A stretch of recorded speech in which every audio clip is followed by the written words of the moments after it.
Good morning, Facebook Good morning. fans. It's time for Friday's 5 for Jive. Woo-woo. My southern sister Kay and myself are ready to get it going within giving you a new perennial that's going to be $5 all week. I know, we got a good one this week. Achoo! Woo-hoo. But kazoo time. Excuse me. It's Sneezeweed. We are going to have a lot of fun with this one. You know, I have been sneezing though this week with Brenda, and I wonder if it's because it's blooming. No, because the sneezeweed does not cause you to sneeze like a ragweed does. Oh. It gets pollinated by the bees, so there's nothing airborne. Oh, interesting. Okay. And a couple more fun facts about this. Are you ready? I am ready. It was named after, what's the Latin name first? Helenium. Helenium. Thank And you. it was named after Helen of Troy. Oh, that was my mama's name. And one of the reasons they think that it was named after Helen of Troy, the old history books, is because when Helen, her tears were falling to the ground, it produced these flowers. Wow. If you believe that one, let me tell you another one. All right. All right. So another one is, the reason it's got its name because of sneezeweed is because they used to grind this up, the petals and the leaves up, and it would cause you to sneeze. And it helps when you have a cold to help get rid of the evil spirits that are within you. Oh, my. So those of you that are has some tragic history here. Wow, that's And interesting. another reason that I'm sure your grandmother probably told you this one. Uh-oh. They used to make snuff out of it. And that's why her garden was full of it. They used to grind it up and make snuff out of How it. interesting. But also it's pretty toxic, so it's nothing you can eat. Okay. But I guess you can sniff it. Sniff it. But so it might be a good idea to just save a few things in case you get a cold this summer or this winter, or maybe even the COVID. Who knows? We could have the vaccine right here, folks. Right, sneezeweed. We should have tried that. We'll let the chemists know about that. No So doubt. anyway, so this is our $5 perennial of the week. It's sneezeweed. We have a couple different varieties for you. Beautiful. A couple things that they do like is they do need full sun. If they get a little bit too shady, they're going to get a little bit lanky on you. They prefer a little more of an acidic soil, which means Perfect for this area. that's right, and a little bit of moisture. Perfect for this area. Perfect for this area. At least the way our summers Check. go. Check. And deer resistant. Oh, perfect. Bunny resistant. Wow, unless they like snuff. Yeah. You'll see them out there. And also, that's great with the pollinators. Oh, yes. Yeah, The boy, bees, the birds, bees and butterflies. have been hovering over and have. And since also, they it's a started native flower Okay. all over the United States. Oh, It's a native wow. flower in the moist streamland areas and stuff. Okay. So it has a lot of great things going for it. It's a late fall bloomer. It blooms up to at least 4 weeks, if not more. You can deadhead it to continue the blooms. Really is not much of a self-seeder. It spreads a little bit more by the rhizomes. Okay. And it's not an aggressive spreader. And so let us Beautiful fall colors, Oh, definitely. too. So, that just fall right there. And we'll go over some apart. great combinations with that in a minute. Yes. So what do we start with, Kay? Who have we got here? Oh, we always start. Thanks for the hint, Brenda. You see, we practiced again, you guys. Our favorite product, and Miss Kathleen's Biotone. Always put this under your perennials, annuals, shrubs, and trees when you plant. It's a great mycorrhiza product. Great for transplants, too. Yep. Because I know some of you are transplanting this fall and Yep, stuff. boy, You I'm can fixing use to do a this. bunch of transplants. It'll help get the roots going a little bit faster for you. Yep. And the other thing is, it really doesn't need that much fertilizer. It does like sort of a rich soil when you're first starting, some compost added. Yes. You know, loosen it up a little bit. And then you can just fertilize in mid-spring or so, and you can use flower tone on that. And it only needs it maybe once. It's not a big fertilizer, like I said. It'll produce too much top growth and everything on that. So. That's good advice, Brenda. We have been getting a lot of calls of people that they're just over-fertilizing their stuff. It doesn't need to be fertilized to death. So. And the nice thing about Espoma and the organic products is you're never going to burn the plant. No. But right now, you want your flowers and your trees and your shrubs to start going to sleep. They need to start hibernating. Yep. And if you keep feeding them, they're going to keep trying to grow. So we want to try to put them to bed a little bit, let them get acclimated to our weather, and get ready to go down for the season. Yep. All right. So our first Let's one. show some off. Oh, this is Siesta. Harvey, you want to come in close on this one. Look at that beautiful coloration with the little center and the yellow stamens. So this one, what, about 20 inches tall, 20 Brenda? inches, a little more compact, Yeah. which is nice. It's a great, And great, it's nice a little bushy more brindle. orangey red, Yep. so to speak. It With first that comes out dark orange. burgundy like center. That's a great contrast. So that's a pretty one. What have you got over there, Brenda? Salsa! Oh, a salsa and siesta. And I think we might have to have Mexican food for lunch today. No. This Look is the at Marathi this series. one.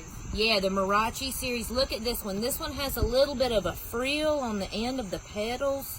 Again, with that dark, almost chocolatey brown center. Nice and bushy. How tall does this one get, Brenda? About 20 inches. So these are a 20. little more compact.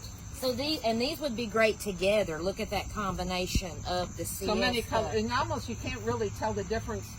It's Right. a very subtle. It the is difference very between subtle, the two. yes. So love that color. All right, and then the next ones, they're going to be some of the taller ones, right? And what you can do with this plant, just like some asters and some mums, and we'll go over that during one of our roundtable sessions, I think, is what to pinch back early in the season. Yep. And you can do that to this plant. You can pinch it back late spring, and that'll keep it a little more compact and have much more blooms on it. Yeah. But you know what I love? I love like this the step height. down. Yeah, but this is a great It show helps, right kind here. of helps hold it up in place so it doesn't need to be staked, and helps Right. cover up the legginess of it. Yep. And these are what we call surprise sneezeweeds. A surprise! You don't know what you're getting. No, but it's guaranteed to be a beautiful flower. You can't miss. Come in here on these, Harvey. Look at the different combinations. Isn't that pretty? And they all look great together. You can mix and match these without a problem. Yeah, you can't go wrong with these.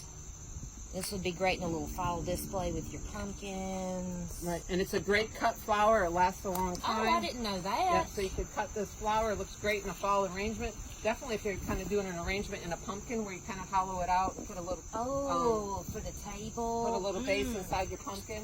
That would be Add this. so pretty. All right, so let's go over some of the combinations that we could use. Yes, we have lots of fun stuff. We've been getting some good trucks in this week too. Lots of supplies. So one of the first ones, this is a fall blooming, this is a native. Yes. Called the New York ironweed. This, you know I love purple. This is my favorite fall flower. I know, see, Brenda and I matched the ironweed today. Now this one can get quite tall, 3 to 4 feet. Is that correct? That's right. It likes moisture. Yep. Grows along the stream beds. This is all over where I'm from in upstate New York. Oh, really? Upstate meaning way up, not Poughkeepsie. Not Poughkeepsie. You're not from South New York like me? No. And you'll notice this blooming all over here as well. Definitely. So we do have some of these in if you guys are interested. The ironweed and then another. I love this one. This is our Amsonia. This will have the little blue flower in the spring, and then it's fixing to turn brilliant yellow. It's beautiful. It looks as great as a backdrop. Oh, It'll eventually get 3 by 3, and it will be bushy and full. And it takes a while, so don't give up on your Amsonia. And it likes moisture, so it goes Yes, good it'd with be this. perfect with this. And the fine texture is great because this is a little bit more bold. So we love that. If you want to go in the opposite direction, this is Sum and Substance. Sum and Substance hosta. This is a hosta surprise that can take a little more sun than most of your other hostas. I have this one, and it gets quite a bit of sun, and it's huge. And it can take afternoon sun. It gets at least 3 feet. And it has that great chartreusey color that really matches. Kind of makes it pop a little bit. Yep, love that. And then this is a new one we got. Now this isn't annual, but if you were going to do this in a container, I just had to show this off, Brenda. This is the Ms. America mustard. Only gets to be about 1 foot tall. It is edible. Yes. But look at this when you combine it with the center of that sneezeweed. So if you're doing this in a container, you could even have some of this in your raised beds. If you're pushing them off and getting rid of your beds, you could have a little bit to eat. Right. You could have them kind of have it, even throw it out like this a little bit, and have on a chartreuse dangling down like a sedum or something like that. Lemon ball sedum. So pretty. All right, and then what have you got over there? This is a very, very popular arborvitae. It's called Anna's Magic Ball. Extremely cold hardy, zones 2 through 7. This looks great as an edging plant, but it also does well in containers. It's, like I said, it's very cold hardy. Window boxes, this is great. Ooh, that's a good idea. Even in the center of a container and having these in the backdrop of it, and it's just going to form a little round ball. Does not need to be pruned at all. Extremely cold hardy. Like I said, they're hard to get, and we do have one grower that's growing them. So we just got a delivery of them this morning. So we're excited about that. Long. No, they won't. They go out as soon as they come in. People use them for edging and containers, so it does have a multi-purpose. And will it hold this yellow color? Yes, Brenda? it will stay yellow all through the season. It can take full sun to part sun, being an arborvitae, and it doesn't mind a little bit of moisture because it's an arborvitae, which most of them can handle a little bit of that. All right, and then here comes fall, y'all. Nothing says fall like a croton. Crotons are here. I love a croton. I know, and look at this in a container. You can't beat that. That is so pretty. Nothing says fall. This is a pretty, it's like an 8-inch container, has 3 plants in it. So this, once it grows up a little bit, it's going to be a beautiful beautiful plant. And this is appropriate for a house plant. For those of you, I know we've had a lot of people getting house plants this year. This is a great one to have for your fall. And this can take some sun to get its color, right? Yeah, I think in Florida they grow like a shrub down there, don't they? Of course, I guess everything grows like a shrub in Florida. Alright. The last thing that just came in, we got a great evergreen delivery. The other thing that came in were a lot of camellias. A lot of the fall blooming camellias have come in. 3 gallons, 5 gallons, 7 gallons. Loaded with buds? Loaded with buds. There's at least 8 different varieties, maybe 7 or 8 different varieties. We also got some black dragon. Lots of evergreens for your containers. If you have bigger containers, need a bigger shrub. Bigger evergreen. So this is the Tetranano Camiciferius. Oh, thank you. My Clemson grad has to pronounce. Tetragona aurea. There you go. Thank you. Camiciferius. Okay, there we go. We're on it. She can do the pronouncing, I can do the spelling.